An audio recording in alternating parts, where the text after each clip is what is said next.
Hey folks, welcome to this second lesson. Right, so inside the Visual Studio Code, here you see how we have opened up a text editor, we have our terminal ready to go.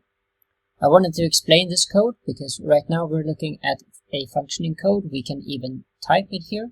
We can type go run main.go. And by running this, our program will quickly be loaded into memory and it will execute. So what happened? Well, looking at the top, we see how we have package main. All code that we have needs to belong to a package. So I could be typing package main or package test, whatever I choose to call it. However, main is a special keyword in Go, and that means that this is the entry point of your application. You're not actually able to omit package main. If you do, this is what happens. It actually expects to find a package at the top of your program. So if you only have one file, name it package main, but for all other applications that you do create, you need a package main for your entry point of your application. Now on line 3, we have an import FMT. This is how Go imports various packages. There are different ways of doing so. You could be using parentheses also. If you, let's say for example, you had another package here, you would add that here with a new line in between. Now, because we have everything on one line, we only do import FMT. So we can just skip the parentheses like so. Next bit we need to know about is in Go, you need an entry point function as well. And the entry point function is main. And all functions should have the keyword func. So func main, open curly braces. Now we're using the printline function from the FMT package, and we give it a string, and that's what you're seeing as we run the package here. You saw the hello.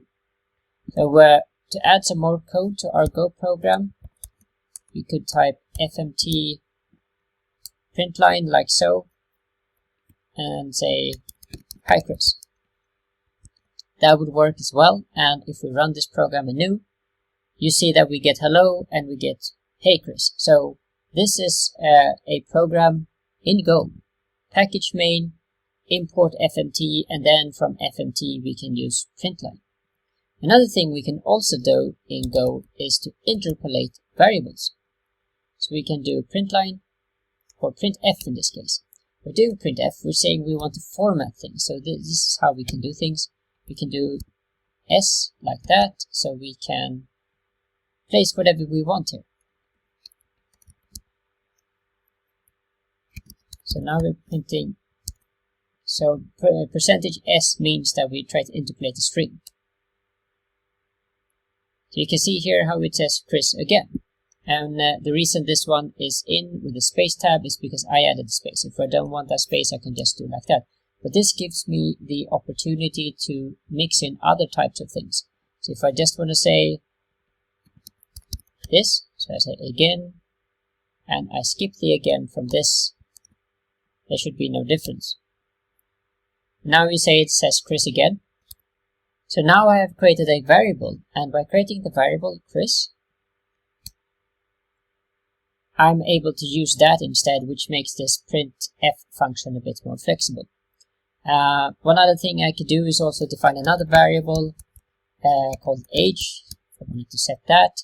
So now I've declared a variable age, and I could be adding that, but for this I need a different kind of interpolation, d as in digit. So I would pass that as the second argument.